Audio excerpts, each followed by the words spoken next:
So, and I am definitely enjoying this group. I'm loving looking into the women of the Bible and seeing how that really does apply to our lives and brings us together to kind of talk about some of the things that we're experiencing in this life. So, um, let's get started. Welcome to week 4 of We Are Fellowship Life. And today we are going to study the lives of Naomi and Ruth. And so, um, there's 3 things that God constantly repeats to us, and that is the widow, the fatherless, and the stranger in your land, right?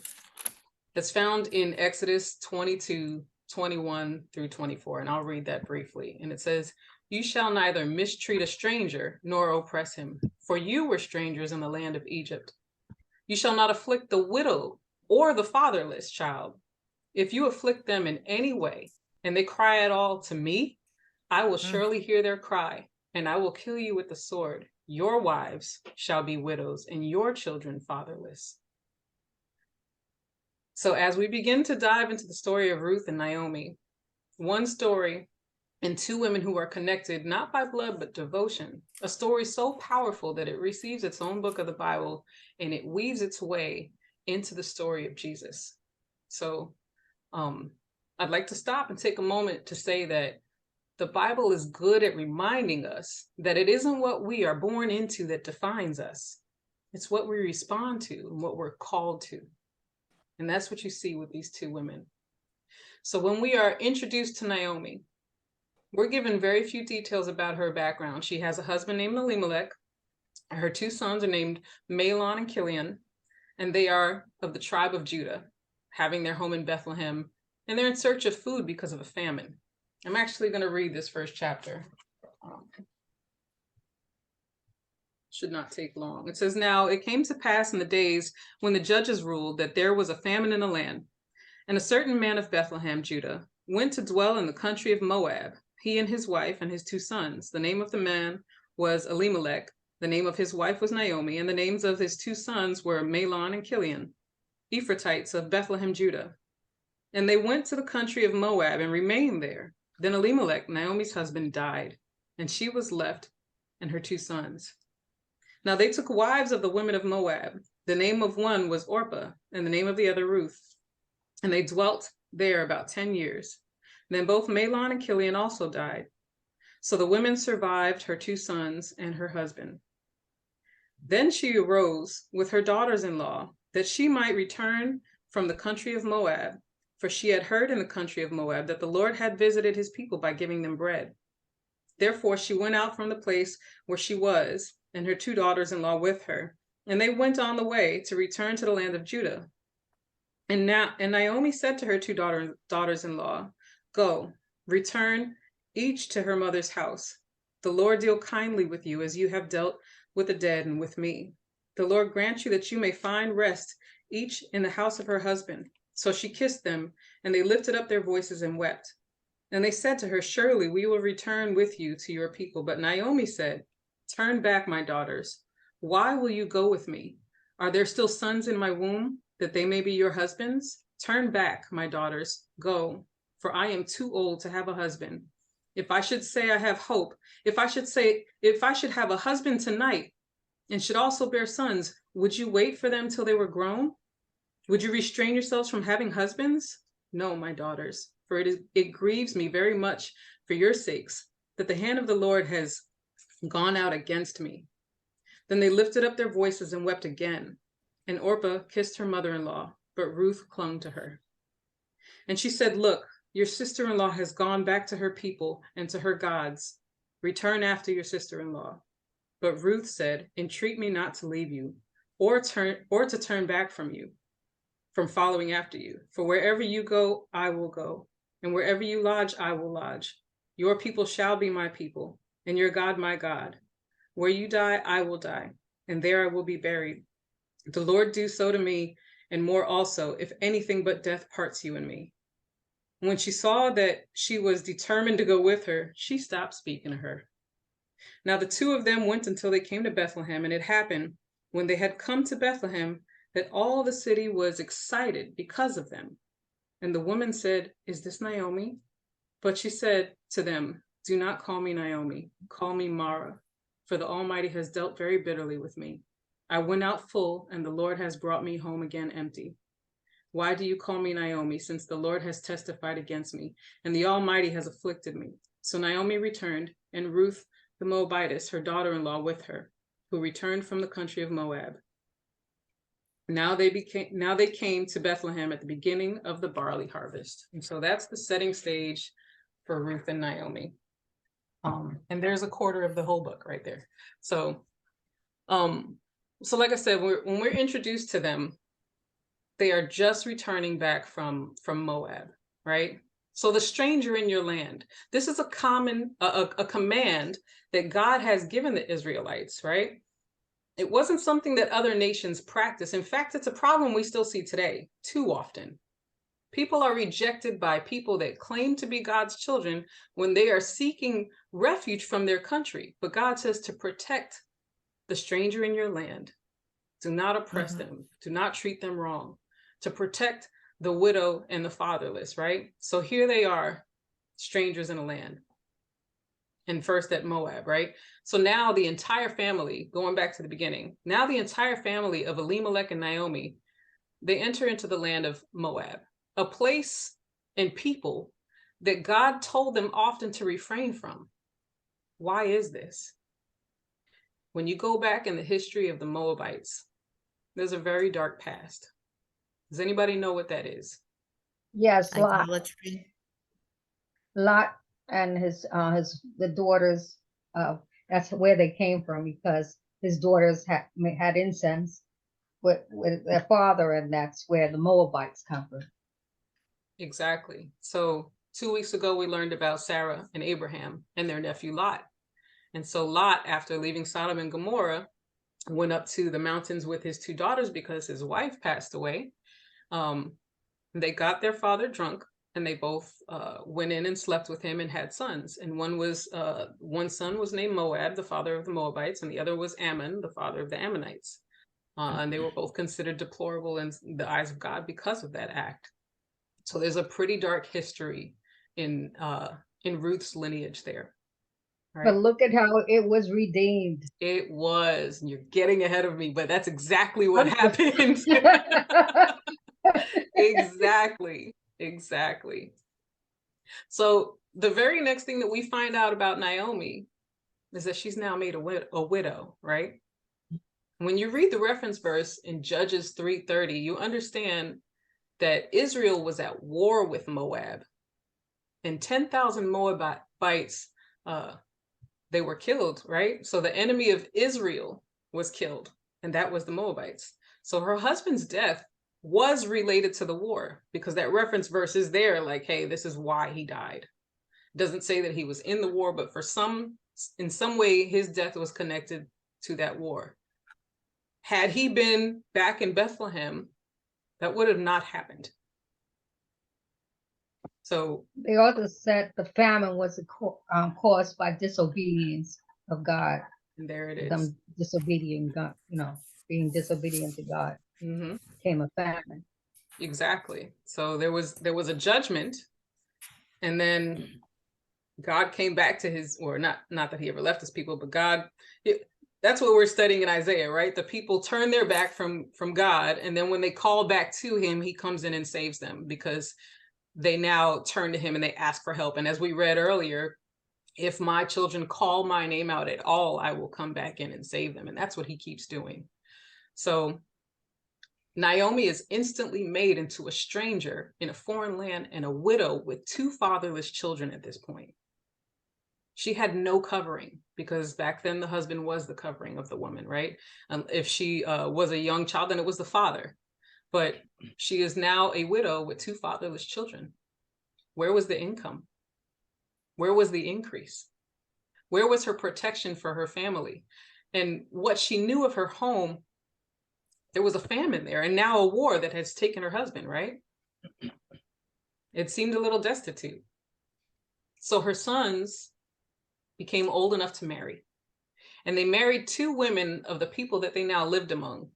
And that's typically common. But this was heavily rejected from the people of Israel because of the past of the Moabites. So The blessing and the promise was given to the people of Israel through the covenant between God and Abraham, right? But something of high significance happens in this beautiful historical account, and it happens after another tragedy. The two sons of Naomi both die 10 years after they take the brides for themselves. And now 3 women are left alone. That's a lot. That's a lot for these women to have to endure.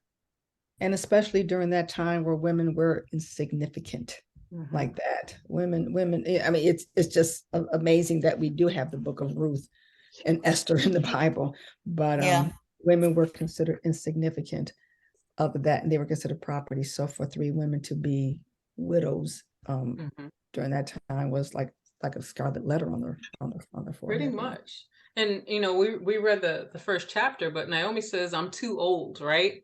But the 2 daughters-in-law are not. What we know is that they've been married for at least 10 years. So they could have been in their early 30s for all we know. Because what was the marrying age at that point? They could have been early 30s or even younger than that. Younger than that, probably. Right. But they were, and we know this because of Ruth, they were old enough to have children. So Naomi hears something. She hears that God has provided bread once again for the people of Israel, right? There was a famine, and now, after this war, there's the blessing happening there. And so she decides to leave the land of Moab that had taken her joy, taken her husband and her sons, and returns home. And the word of God's blessing and provisions spread, right? Because rumors are huge. But when we spread blessings, right, that's even more powerful because we're showing God's character, we're showing his hand. And that's why we do testimony every day or every time we come together. And Naomi remembers her home. But what does she have to return to back over in Bethlehem? Nothing. Right. Well, she has a kinsman. Yes, she does. So who does she have to bless? Because that's part of our assignment as women, right? To bring increase to those around us. So who does she have to bless? Diane, you're muted. You're muted, Diane. She doesn't have a household.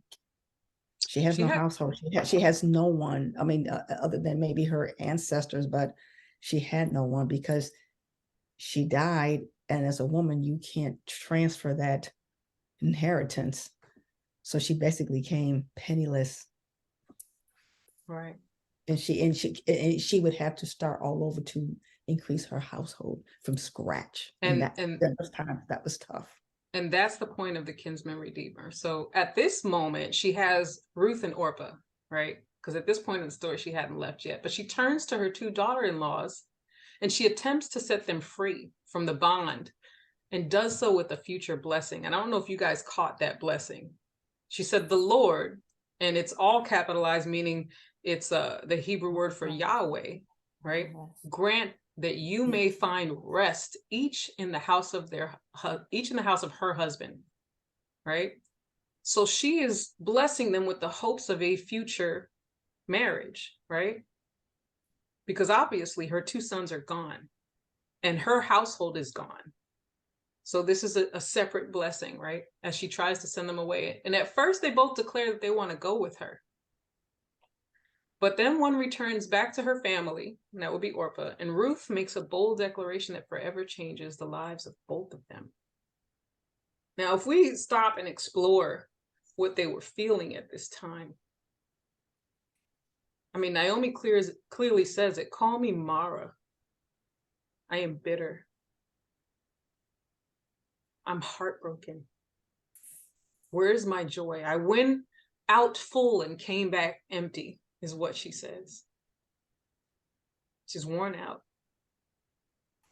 Where's her hope? And you got to think about it, like Ruth has clung to her, but Ruth was of a pagan descent. Not only was her tribe a product of incest, but they worshiped false gods, and that's what they were often punished for.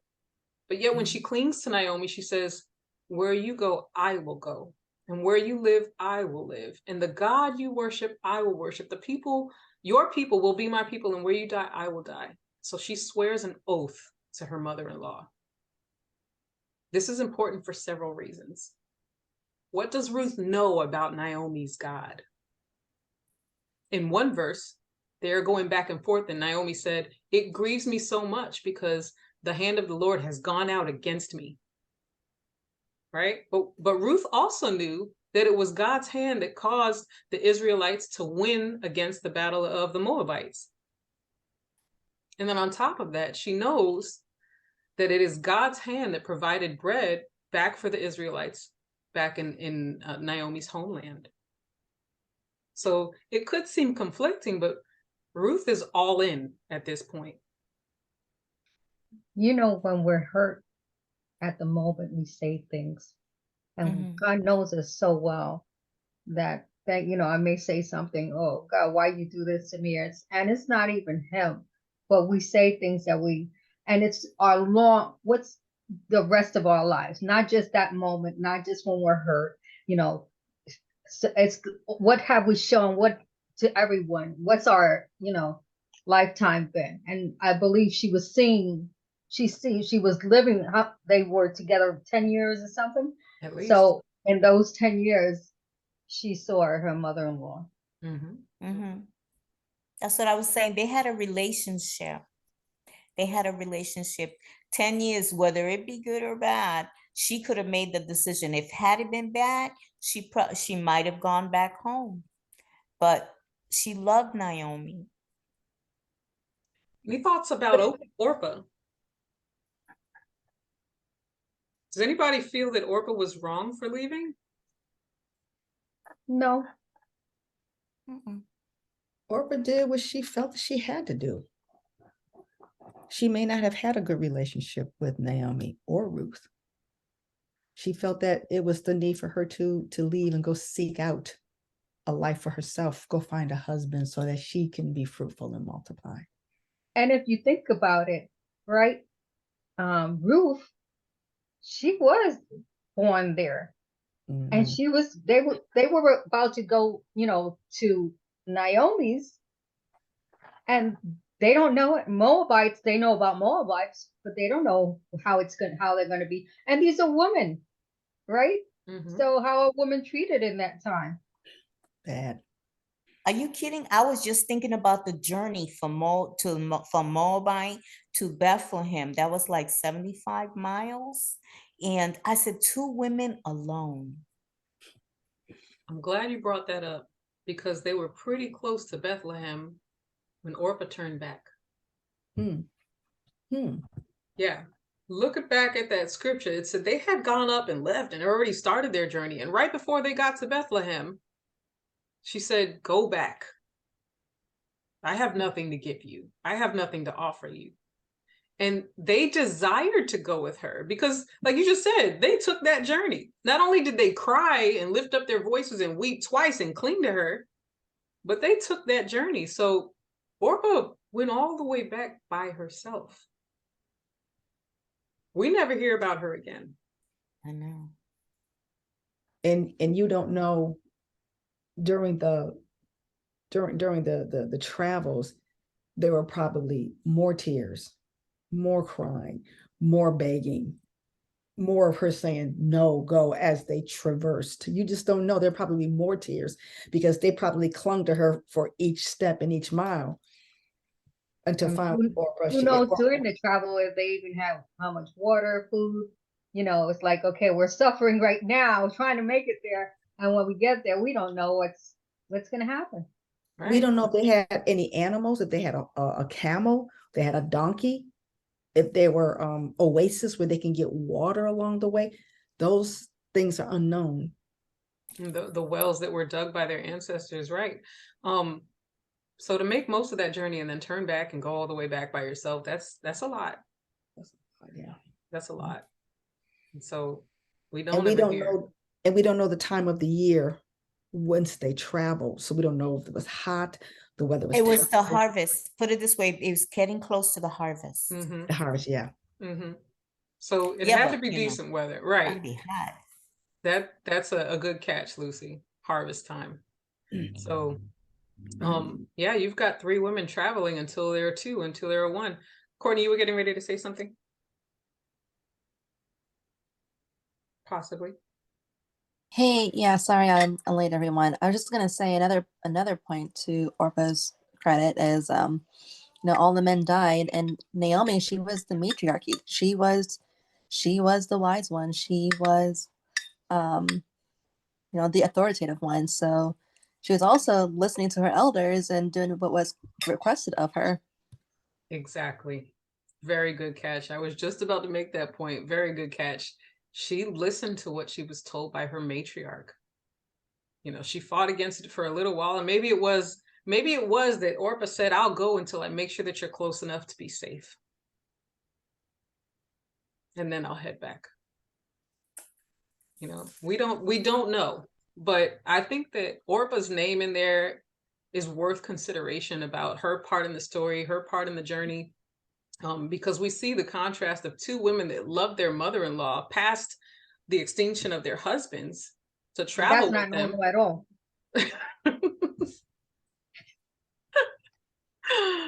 Maybe not, right? But does But Stephen love me? Stephen loves you, Mom. but here we have these women who are willing to go on this journey with someone, keep in mind, with someone who is bitter. What's that like? She's already Yeah. identified that she's bitter.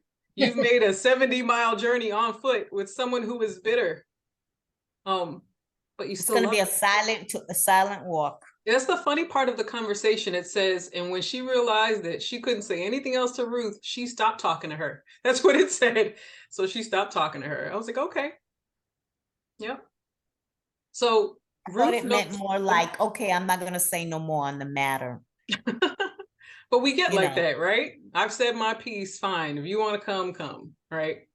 Um, so we've identified that Naomi has a couple different uh captures of who God is, right? First, from the loss of their husbands, because if this is your God, why are your husbands and children's dead, right? So she's got that, but she also knows that it was the hand of God that won over the war, and it was the hand of God that brought food back to the people. So she said, your God will be my God, right? So Ruth is clinging to Naomi. And the 2 women who were freed from their previous covenants of marriage became bound once more by love and devotion. That's noble.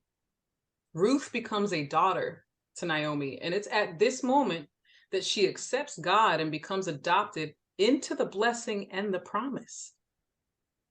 She has essentially turned away from her pagan gods and accepted the Lord by doing this. And in some ways, she traded places with Naomi, right?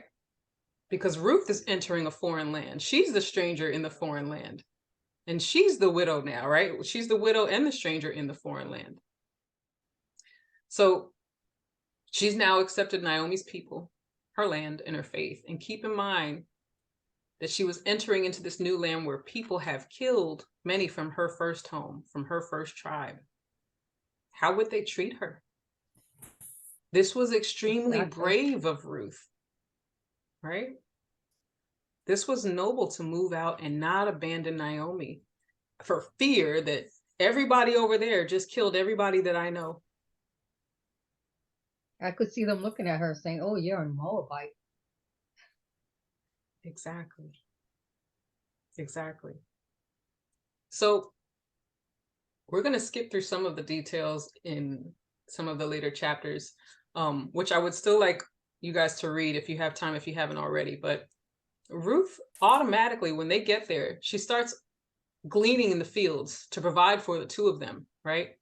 And we're made aware of one of the owners that notices her and finds out that she's returned with Naomi as her daughter-in-law, and they're both widows. Word travels fast in those small towns, as you guys said. And being that he was a close relative to Naomi's husband, he knew what happened to Elimelech and his sons.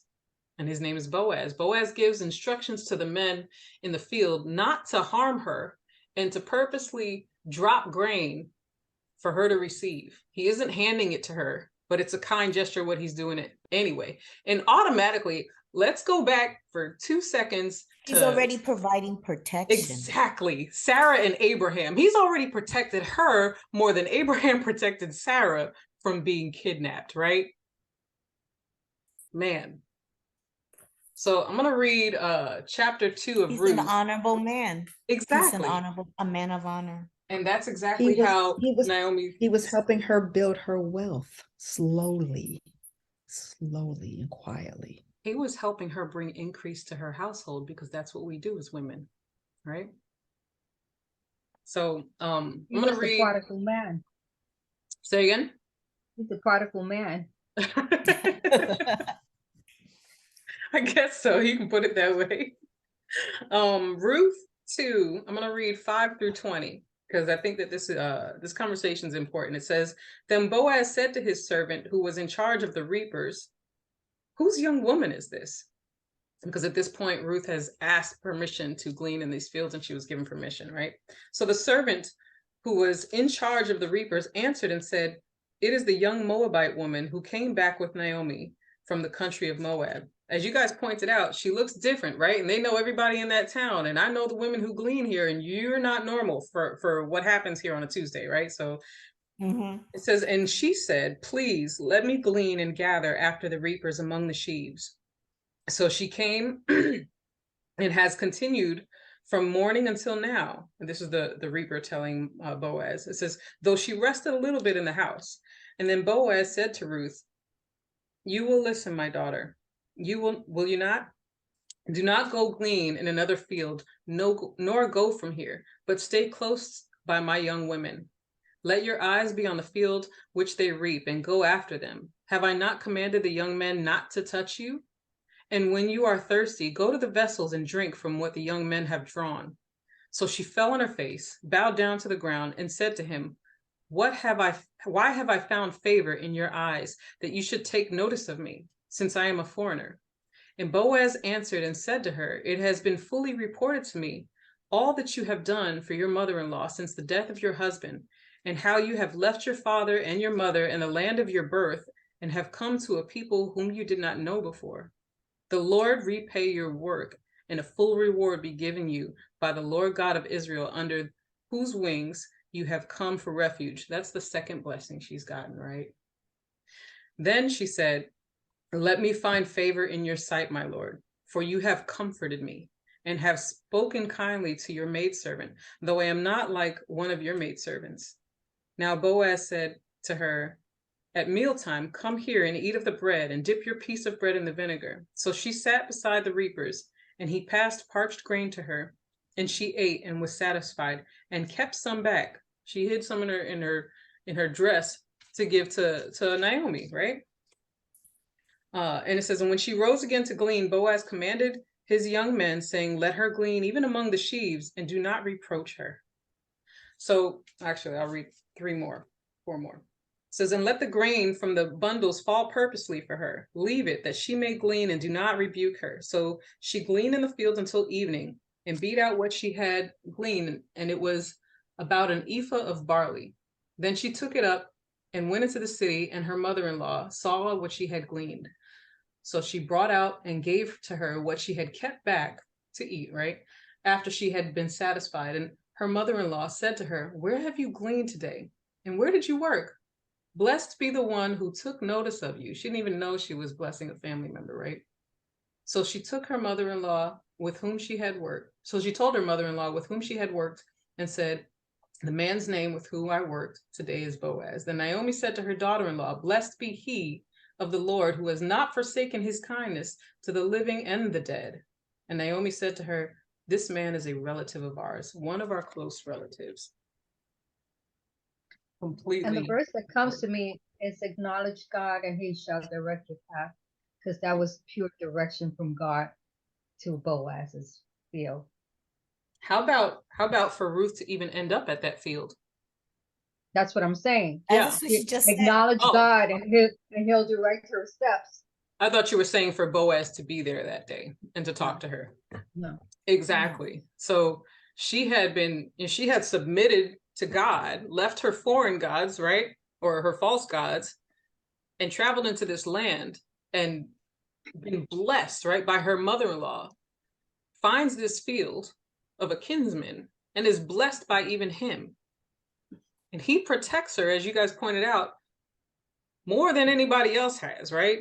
More than what we've seen in previous examples of actual Do you husbands. notice that all this time, everyone has shown her kindness? Even because even the guy that she had to ask, listen, can I glean here? You know, he didn't have to, it didn't have to get as far as to the head, which was Boaz. It went down to the field, the head of the field, the guy that's doing, you know, the manager, whatever you want to call him.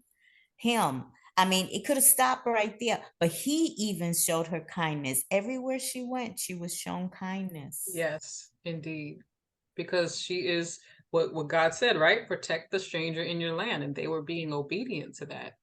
So Ruth, this stranger and widow in the foreign land, right? And Boaz upholds that law, God's law. And she increased Naomi with the work of her hand by bringing home the barley that she had worked all day for, even the food that was given for her to eat. And after Naomi finds out who had been protecting Ruth, Naomi seeks to do the same thing for Ruth. There's another law that the Israelites live by, and it's called the kinsman redeemer. So I was just going to say that, Jenny, like in my Bible, when you're reading verse 20, I had highlighted, it says, this is Naomi talking when she says, that man is our close relative. He is one of our guardian redeemers. And then when I look at the bottom, because it's highlighted for verse 20, it says the Hebrew word for guardian redeemer is a legal term for one who has the obligation to redeem a relative in serious difficulty. So I don't know, it just really stuck out to me, our guardian redeemers. So he's going to redeem them. That, I don't know, it really stuck out to me. Just, I don't know, that I just thought that was so important. And it is important, and I want you to hold on to that because it comes full circle, and every time I think about it, it gets me excited and I get chills, right? So yes, we have a kinsman redeemer here, someone who has the first right to come and redeem their family's land, their family's, it's almost like a unwritten will, right? Everything that person, that family member owned or was attached to, you have first rights to it. And so you can also pass it off to someone else, right? I want you guys to stop for a minute and remember that both Ruth and her mother and Naomi were grieving widows. Now, Naomi had 10 years, at least 10 years, right? Maybe more than that, because the children grew up and then they took wives, and then 10 years later that they passed. But Ruth was a fairly new widow. She was still very much grieving, and Boaz took notice of that. And that's when he pointed out to her. He says, don't think that I don't know of the kindness that you have shown to Naomi, and that you too have lost your husband. You know, he had compassion for her. So Boaz goes through the process of ensuring the actual closest relative has an opportunity to claim Elimelech's land and inherit the care of the two widows, right?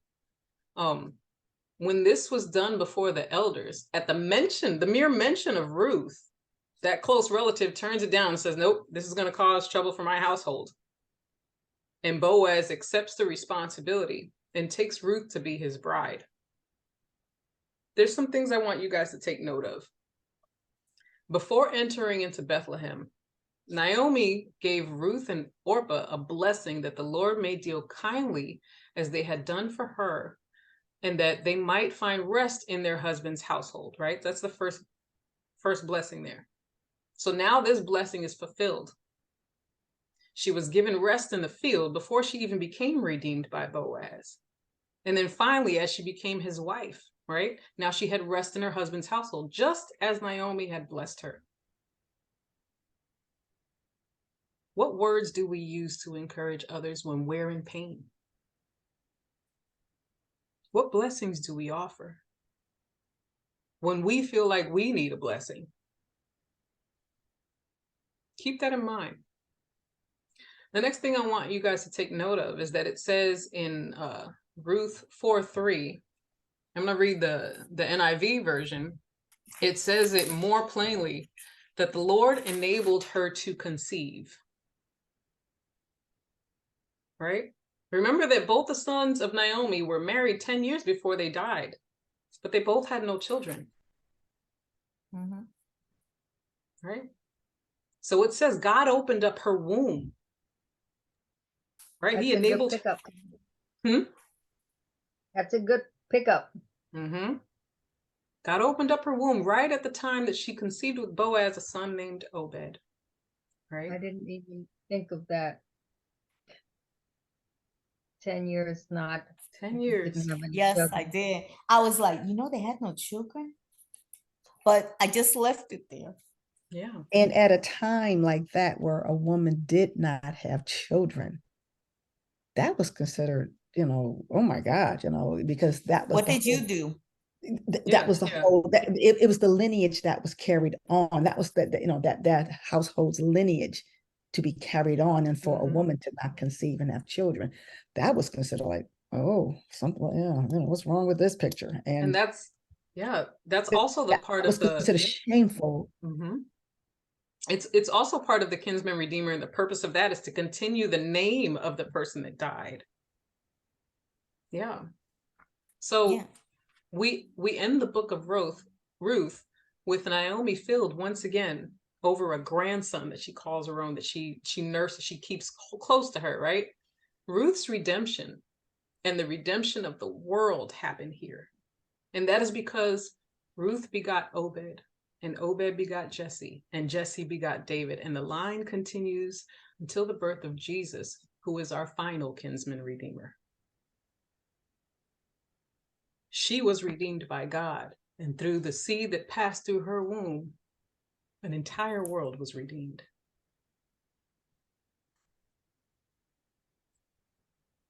A Moabite woman. So this is where I want to stop and say, go back to that first thing that I said. It doesn't matter what you were born into. It doesn't matter what shameful past you have, the hurt and the pain that you experienced in your previous years. When God says, step into something new, he says, I'm going to redeem you. I'm going to change all of that. Yesterday you were hurt. Yesterday you were a product of this shame and this pain. Today you are made new. You have a new name, a new home, a new place to rest. We're covered by him. And that's something that Boaz did in I think it was chapter 2 or 3. Ruth says to her, cover me with your cloak because you are our closest kinsman redeemer. And that he was so moved by, because he realized what was happening here. He said to her, you could have gone with any of the younger men who have sought after you, and you didn't. That's what Boaz said to her.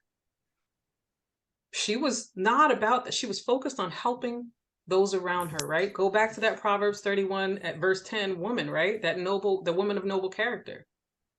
She increased every way that she could have for Naomi. She increased the food that they were taking in the household, and then she increased an entire nation, an entire world, by bringing the She did bloodline. better than her sons. She said, am I not better than 10 sons, right? That's what she said to Naomi. And so let's look at some lessons from Ruth and Naomi. No, I thought those were the neighbors that went and said, you have a Yeah, daughter-in-law who loves you, who is better to you than 7 sons There have it is. born. There it is. Yes. Because she never left her side. She kept her promise. She said, let death be the only thing that separates. Completion. So she's complete. Exactly. So the lessons from these two women. Naomi found it in her to bless others, even when she had nothing else to give, even when she felt abandoned by God. Have we not all at one point felt abandoned, invisible, cast aside, Ignored. or like God's hand is against you? I'll put it this way, I can't win for losing. Sometimes you feel like he doesn't see you. Yeah. Going back to Hagar, Elroy, right? The God who sees me. Where is he when I'm in this time of trouble? Where is he when I'm burying my husband, when I'm burying my sons? When there's no one else to carry on the family name, when there's no one to protect, when there's no one to bring home, right? She said, I feel like God's hand is against me. And so another lesson is that Ruth had that lineage of a shameful past, but God not only adopted her, he redeemed her. He found her worthy. When we By talk the way she about treated her mother-in-law. when we talk about adoption, it's an acceptance that doesn't have to happen. Mm-hmm. That's basically what adoption is. I don't have to love you, but I want to. I'm going to. I don't have to accept you. I'm not responsible for you, but I'm going to be. And that's what God says. I am going to adopt you, to be responsible for you, to love you, to care for you, to make it my business, your state of mind, your state of care. I could have left you where you were. You know, I think about the story that you share with me, Lucy, of the little girl. And she was adopted into a family that is doing their best to care for her. And that's not always the story. You know, we don't always have 100% great adoption stories. But we never know the tragedy that we missed had we been left in that circumstance. Right? We can never guess or even flesh out what would have happened had we remained. And so God changes her name, changes her story, changes her outcome. We never hear about Orpah again, and Ruth has an entire book named after her. And then the next lesson is that, as we talked about, Ruth's womb was opened by God at the appointed time, much like Sarah, right? Sarah had to wait 90 Or like years. Rachel. Yeah, exactly. Or like Rachel. So what do we see? Like, we think that God's hand is against us, and he's saying, not yet. Mm-hmm. God, why haven't I been able to conceive this, whatever this is, right? Whatever you're trying to birth, whether it's a new business, a new job, a new family member, a new anything, right? Why haven't I been able to bring this to completion? And God says, not yet. It's not time yet. If you do it now, it'll be premature. If you do it now, it won't count. If you do it now, you'll miss the rest of the blessing. Sarah had to wait 90 years, right? And she had to leave everybody in her family behind and enter into a new land and leave her false gods behind and start a new faith and a new covenant. What do you guys think about that? I think what came to mind was when I said Rachel. Mhm. Rachel also had to wait while she sees everybody having babies from her husband whom she loves, right?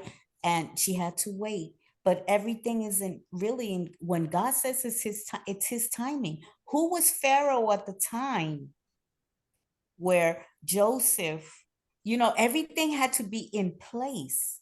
Joseph had to be saved by Pharaoh to be taken and put second in command. Everything has its position. We just don't know that. Had God told us this, we probably would have said, no, count me out.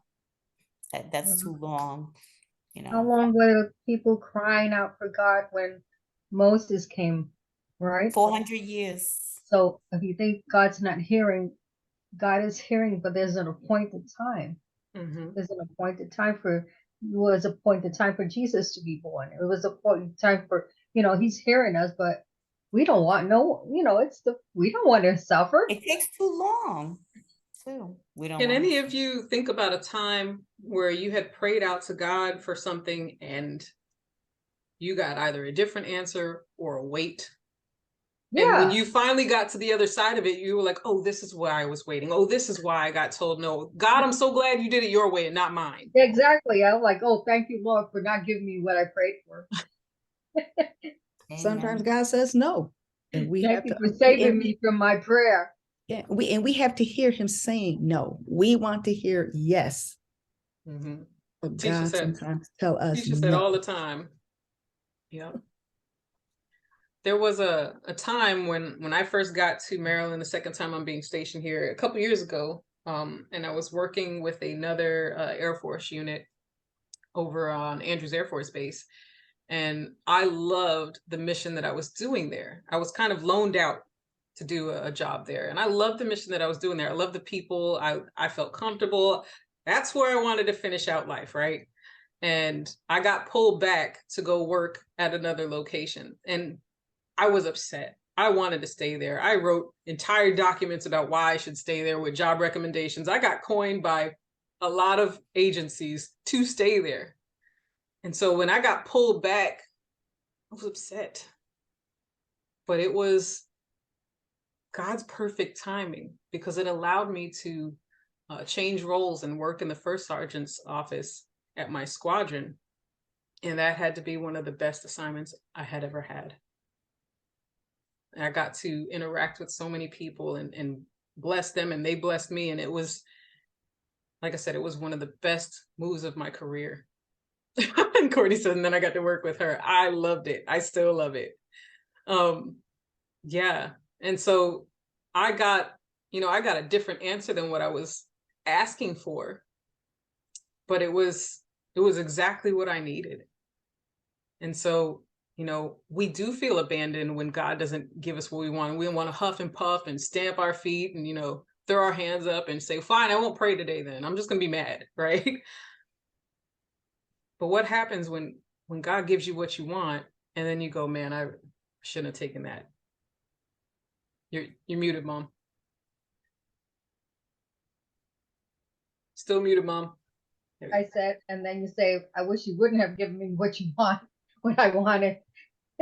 But that's what happens all over the Bible, right? It says God will give them over to the desires of their flesh, right? And then you say, look what God gave me. No, that's what you made happen. And now you're stuck in a situation. What's really going on here? So I've had that situation as well. And so I'm grateful for the moments where God has not given me over to my own desires. And I'm grateful for the times where God says, I have something better for you if you just hold on. And if that's not a word for somebody to hold on. Yeah.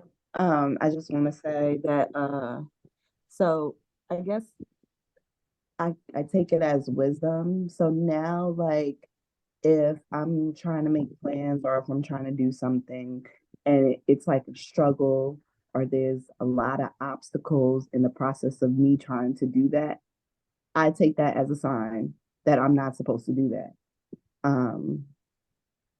Anything from planning a trip, if it's just too much, there's too many obstacles, I'm like, okay, God's trying to tell me something.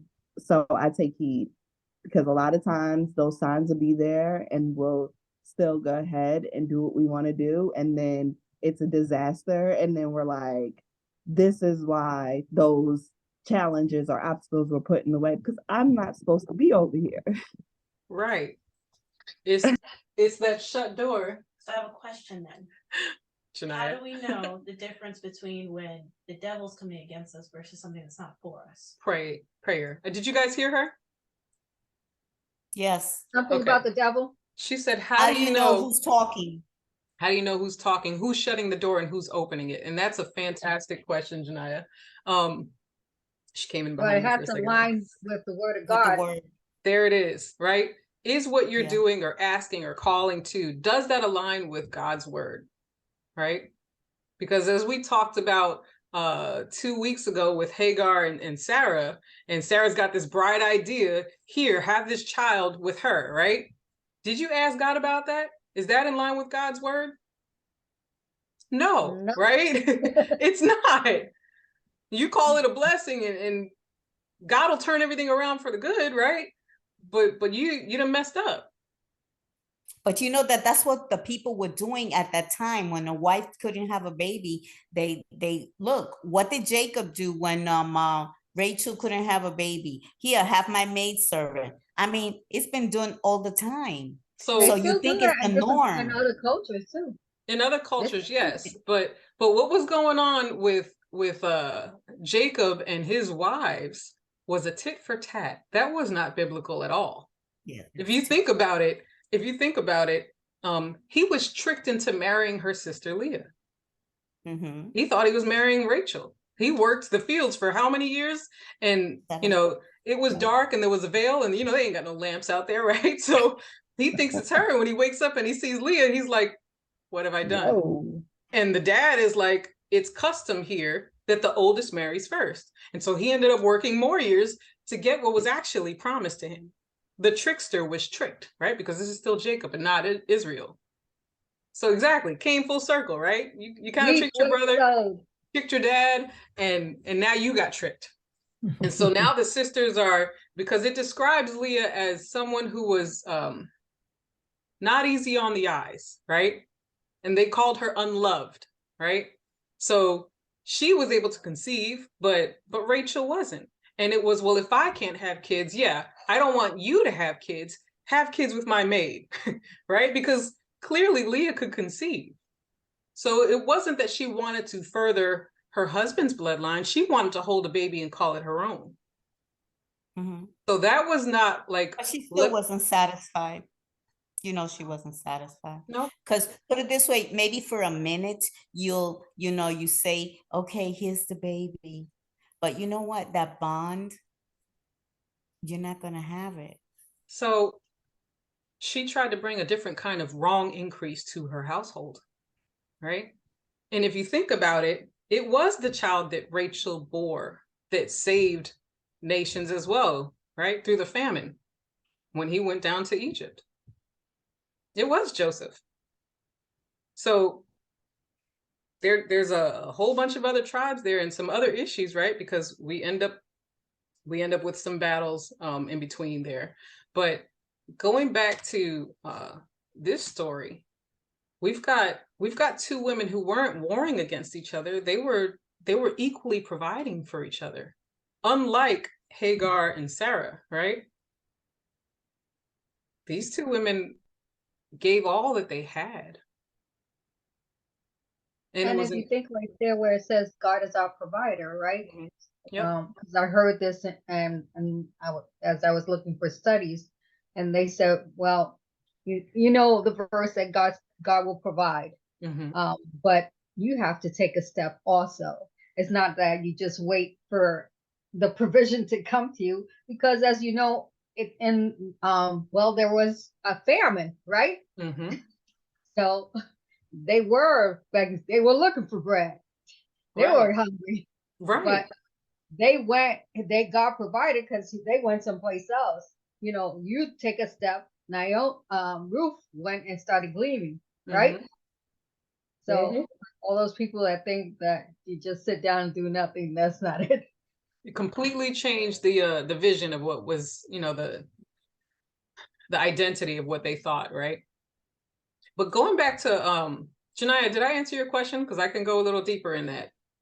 Actually, yeah, Jenny, I wanted to add on that. Go ahead. What Janiyah was saying, I'm glad you said that. Mm-hmm. So when she was talking, I think many of us have had that question before. So first of all, Janiyah, thank you for even just saying that. I just, that's very big, because a lot of people would not admit to even say, well, how do you know?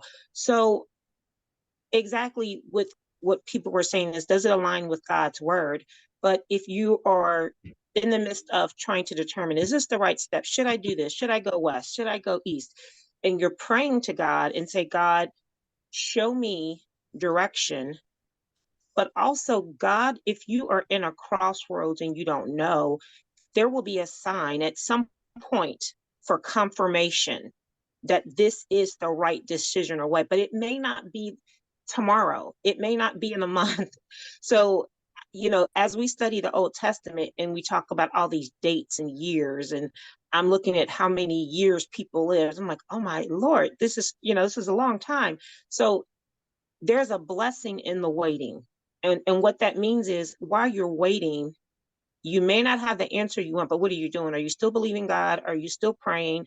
Are you still reading? Are you still studying? Because there's something, even while we're asking him, like, Lord, is this you? What direction should I take?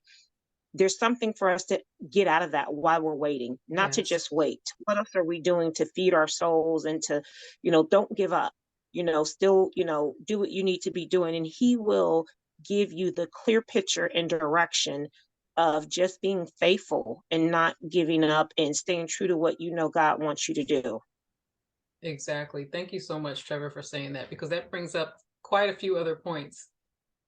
Yes. Hi, sorry, my microphone working. The whole situation had just reminded me of when I had said to you, and this was months ago when I was struggling at my other job, and I had said, if this is too much for me, does it mean that this is just not of God? And that's kind of where I struggle with is this something I'm supposed to fight through and persevere through? Is this one of my trials and tribulations that's supposed to, make me stronger? Or is this something that is not, So there's a couple things, right? The first thing that you should do when you have a question like that, God, what should I do, right? A lot of us have a habit of asking 10 other people who didn't create us, who don't have a purpose for us, who don't know what our outcome is and what our design is for. We ask all these people that got nothing to do with our manufacturer, what should we do? And we ask people who are inexperienced in our life, hoping to find something that sounds good or that we can agree with because it seems like a good thing to do. The first thing to do is to always go to God in prayer, because God will not send you anywhere that you're not supposed to go. The second thing you do while you're waiting is get you what? A prayer partner. Not somebody to give you just advice, but to someone to help lift your petition up to God. Find you somebody that you can trust, that you know isn't going to try to sway you one way or another, but is going to grab your hand and say, Lord, this is what she needs right now. She needs an answer from you. Think about Gideon. I'll briefly give you guys Gideon's background. He was the son of a wealthy, well, his father was rich and they had many field hands, and he was there. I think you'll find a story in the book of Judges. When the angel of the Lord comes to him, he's hiding in a rock, right? Trying to thresh wheat, because the Moabites, who we're talking about right now, were always coming and trying to destroy and steal the grain from their land, right? And so he's hiding. We immediately think, man, the angel is sitting there like, are you going to stop hiding? He walks in on what you would see as cowardly. And so the angel of the Lord, and if you really want to go there, the angel of the Lord is Jesus. Ask me about that later, and I'll go into that in depth. So Jesus, in the form of the angel of the Lord in the Old Testament, gives him an assignment, right? To go and handle this battle. And Janai, this is where I bring this question into you. He says to God, God, if this is really you, because the night before he went out and destroyed some altars, and he felt like, he said, I'll do it at night. That way nobody will see me and I can at least get through this, right? He was still a little cowardly, right? And so the next day he says, God, I need to know if this is really you telling me this. Never mind that he just had a visit from an angel. Like if that wasn't enough to tell you, right. So he says, I'm going to lay this fleece down on the ground. And if it's wet in the morning and everything else around it is dry, then I know that this is what you're telling me to do. And so that's what happens. The next day, the fleece is wet, the grass around it is completely dry. And he goes, Lord, entreat me this one more time. If the fleece is dry and everything else is wet this next morning, then I know that this is really you. And God does it. God doesn't get angry that he asked him. God wants us to come to him. Better that than us do the wrong thing and head in the wrong direction. God would rather you come to him and ask. And so going back to what Tisha said and to Jania's point, how do you know whether this closed door is meant to be opened or not. Who opened the door? Who shut it? Did the devil try to stand in my way that I've got to get over this mountain? Or did the Lord shut this door because what's on the other side is no good for me? Right? So you start out with, go ahead, Mom. But if you think about Joseph, right? Look at everything that he passed through, and it was Right. God's plan. Mm-hmm. So he was preparing him, and dealing with his heart too, with Mm-hmm. everything that his brothers. But wow, everything that Joseph did happen through, it's like, God, Now is this the devil? Is this keep the in mind, devil? right? We ask who's in charge here, right? Who did this? But keep in mind, Joseph didn't question the Lord at that. He says, I No, don't know why I'm here, but I know that you're in charge. That's what Joseph said to God. I don't know why I don't know why I'm going through this, right? I'm just saying that because we're gonna have trials, we're gonna have Yes. tribulations. Don't think, Yes. this is not of God. It might, if God is we're confronting them, Mm-hmm. the first thing is to do is go to God. And to y'all's point, the devil will make you comfortable in your sin. The devil will make things easier for you to part. Here's the drugs, here's this alcohol, here's this, matter of fact, what's For on you not to TV go at any given forward. hour, right? All you have to do is turn on the TV or turn on any other social media, and you'll see things that are not of God at any hour, in any location, available to our youngest children, right? So sin is really accessible. But the path that God says, I will order your steps. I will order your steps. He says, his word says, I will be a lamp unto your feet and a light unto your path. You only need to know the step in front of you. You don't need to know the end result. That's our problem. We want to know what the end result looks like. We want to know what that final page says. And God says, trust me with this. Trust me with this one step. Let me be this lamp unto your feet and a light unto your path, right? What does that suggest? That there's darkness around. There's darkness around, and he wants to take you from that and show you the safe way to go about. That's what that verse means. And so how do we know that it's God or who's talking to us? Because the devil knows the Bible. He tried to twist Jesus with it, right? He says, even if you fall, the angels will come and scoop you up before you dash your foot on a rock, right? And everything else that he turn this rock into bread, right? And so he kept trying to twist words.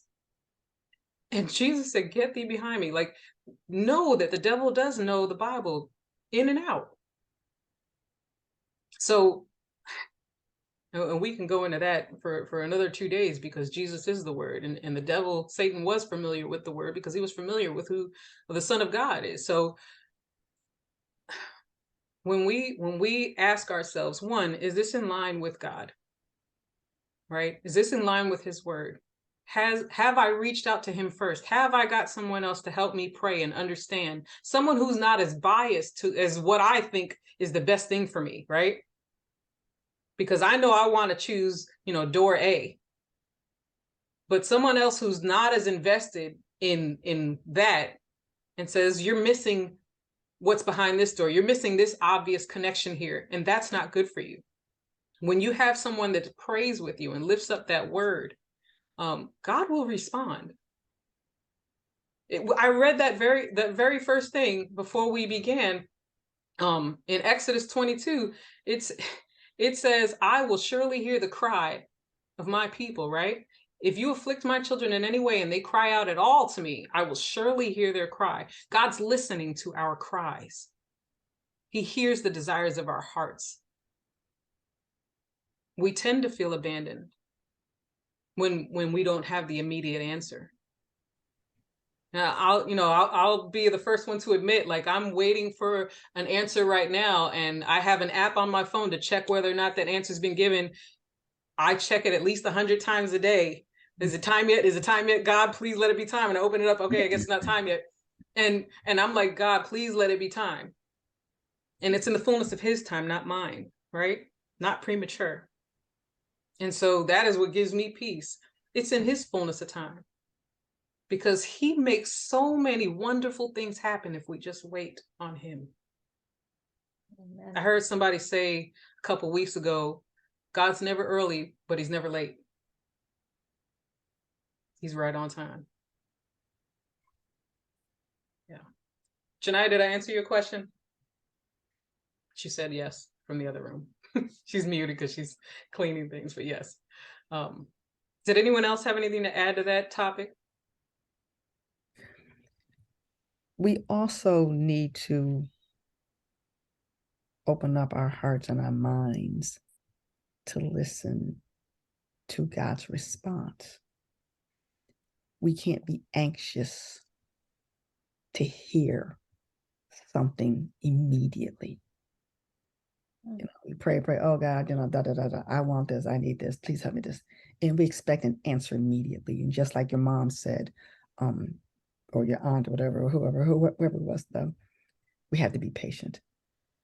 And it's in his time, and patience is something that we as human beings don't like to do. Don't like to show patience. That's a perfect point. And it's hard for us to sit back and after a while we think, oh, God doesn't hear me, and then we close our minds, we close our eyes, we close our hearts. And that time that answer can be coming in because we shut ourselves off. We put that wall up. You're muted. You muted, Dan. Okay. I'm sorry. If we don't get that quick in response when we want it, we shut down. I mean, we shut down when people are talking to us. If you're asking someone an opinion about something and it's not what you want to hear, those filters just come in and shut down. And this is the hard part about things. Even the bad news we want to hear, we don't want to hear it. We shut down. And it's so hard to not do that because that's the way we're going to protect ourselves. And we're not protecting ourselves because we're not letting God bring his spirit into us. So it's so, I mean, it's hard. Trust me. I'm guilty of it. And I have to remind myself. So that's confirmation. I want to add to what you're saying. And I apologize because I don't know your name. You can tell me your name. Diane. Diane. So, you know, as I've been studying and going through the chapters, I try to take some notes and journal some things down. And as Jenny's talking or people are saying things that are sticking, I'm just writing it down. But when we started off, I had told Jenny that, you know, I was just thankful for the group and, you know, because of my day to day and, you know, God let me know what my triggers were. And I was, you know, I didn't pass the quiz is what I said, but I know I didn't fail the test because I look at the test as the big end, you know, my exam. But on 120, I wrote, and I've been dating this, I put patience, and I looked it up, the capacity to accept or tolerate delay, trouble, or suffering without getting angry or upset. And then I noticed that I highlighted this and I underlined tolerate, I underlined delay, I underlined suffering, I underlined angry or upset. And then after that, here's my little prayer. Dear Father God, grant me patience. Help me to be patient in any state. And then what happens? He puts it right in front of me today. And I didn't pass the quiz. So, you know, you prayed for it. You prayed for it. Yes. Even with that, though, I'm just even thankful that, okay, I didn't pass the quiz, but I'm giving myself some grace, not too hard on myself. You know, I stopped, I repented. Lord, help me with this to have patience in this situation. But before, I would not have even probably done that. You know, I just would have harped all day, been upset, and just let it brew and go into the whole day and mess up the whole day. So it's just like that word patience is coming up a lot. So I just kind of wanted to share that she mentioned that again. And I felt like my spirit just kind of leaped like, yes, there it is again. There's that confirmation looking over my notes with that patience. So yeah. Tisha said, she put in the chat, that's why I never pray for patience. That's hilarious. I tell you what, she said, no, man, because God is gonna try you. I always said I was gonna name my first child Patience so I would finally have some, right? I did not name her Patience, obviously. I named her Janaya. But patience is a pretty word. It is. It makes you feel nice. It feels like you accomplished something. The actual word is long suffering. Nobody wants to hear that. It's called long suffering. You'll find that in almost every other version of the Bible. Long suffering. And when you hear that word suffering attached to the word long, you're like, please depart from me as quick as possible. Right? But both of you ladies have touched on something extremely important, and that's listening, right? We are quick to throw up a prayer and beg God and talk to God and come before him and get on our knees and weep and cry and moan. Then we get up, we walk out of the room, we dust out, and we go back to what we were doing, right? But what kind of phone call is, hey God, look, I really need you to fix this. I really need gas in my tank. I really need the price of eggs to go down. All right, thanks, bye. And I never gave him time to respond to my prayer. It's a one-sided conversation. And then we say, God's not listening to me. God doesn't hear me. And you never give him time to respond. And then we say, God, why didn't you answer my prayer? I've been listening. I've been here. I've been dealing with this for so long. And God says, hold the line open. Hold the line open. There's a reason that the world of counseling is starting to awaken. It's starting to be so key towards mental health, right? They listen. Counselors listen where nobody else will. Without judgment, without harm, without bias, they listen. And that's not only what we want, but what we need to do.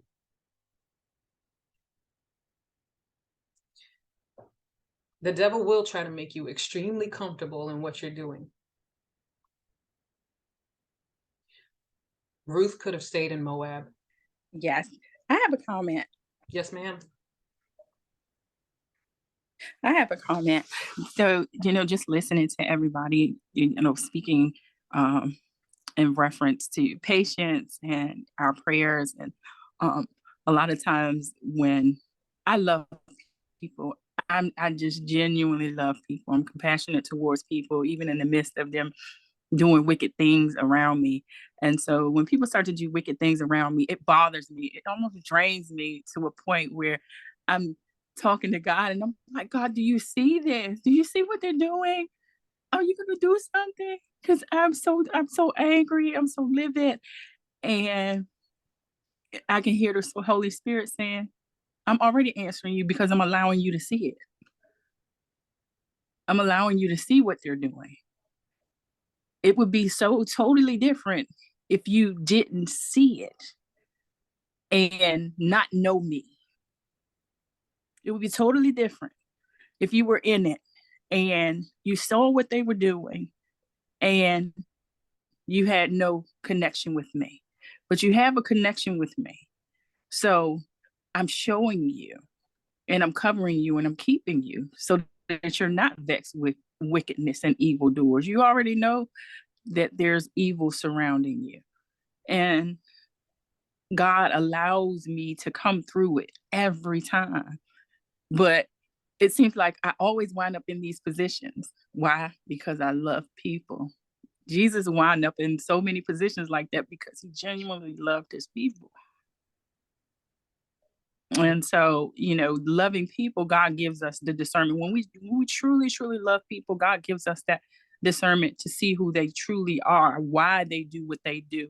And it's literally impossible for you to hate them when you know what they've been through in their lives and where the wickedness is coming from because of circumstances, because of past hurts, because of inadequacies, because they don't love themselves.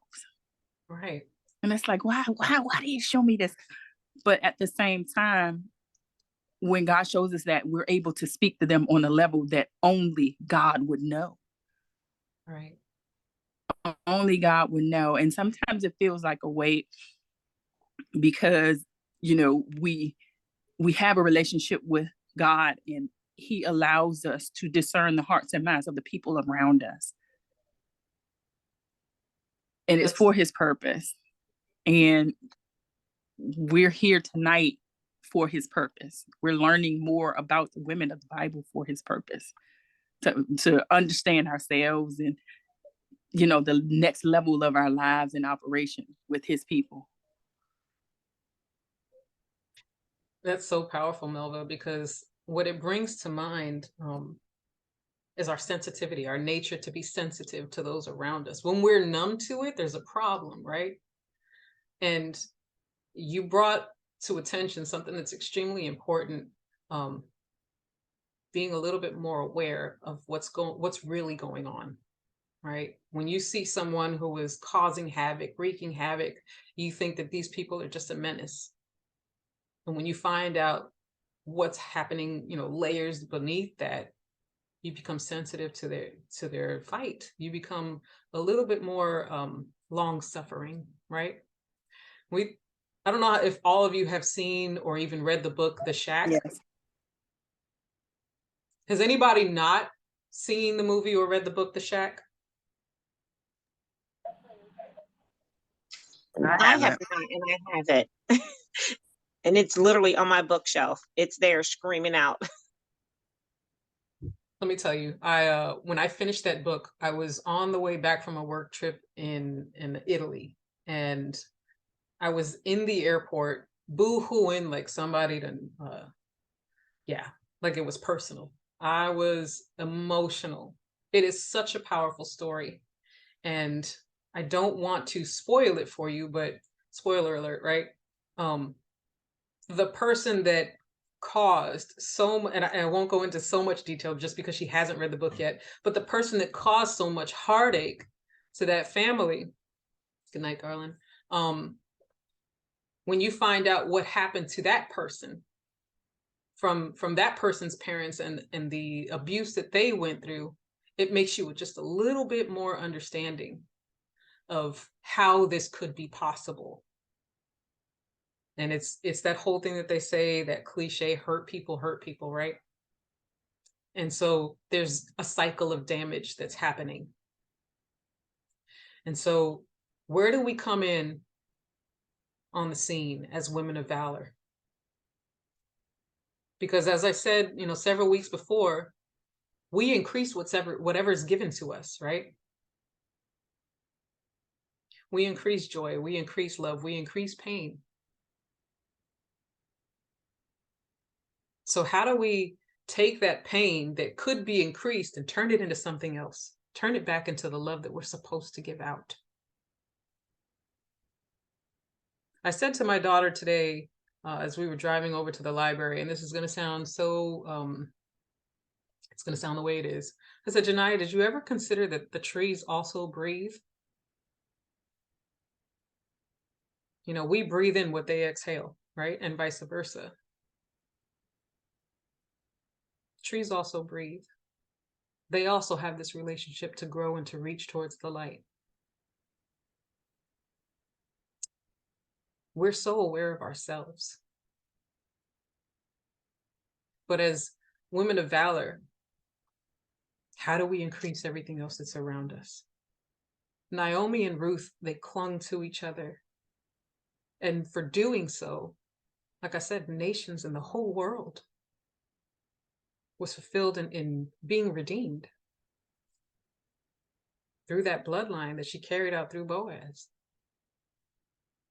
Naomi was restored. Ruth was restored. In what ways do we need to help the women next to us be restored? And in what ways do ourselves need to be restored? And that's a conversation for you, God, and your prayer partner.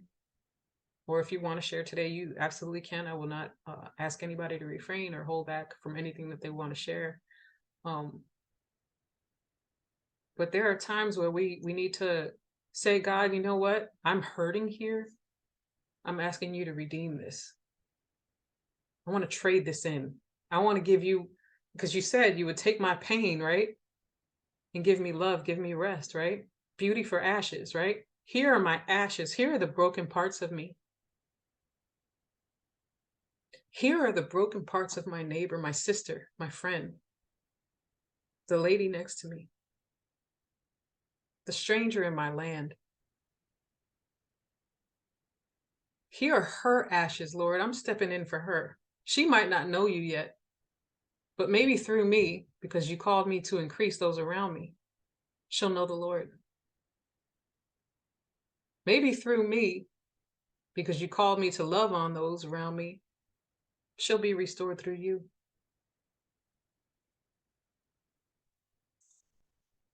And that's what happened between Ruth and Naomi.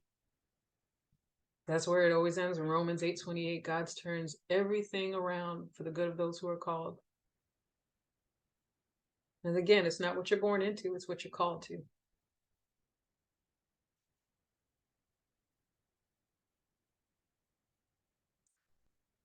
Anybody want to share anything else about what their thoughts are on Ruth and Naomi?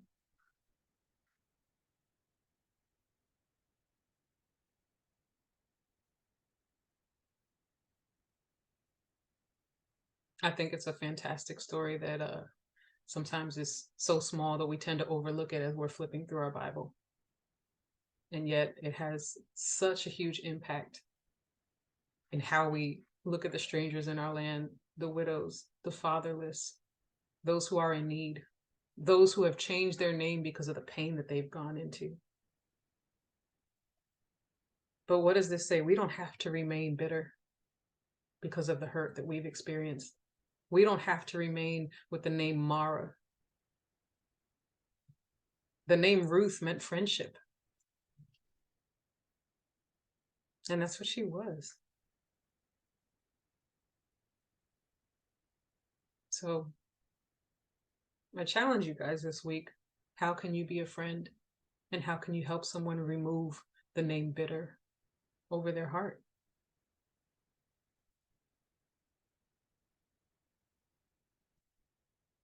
Yeah. Thanks for studying with me this week. Let's go into prayer requests.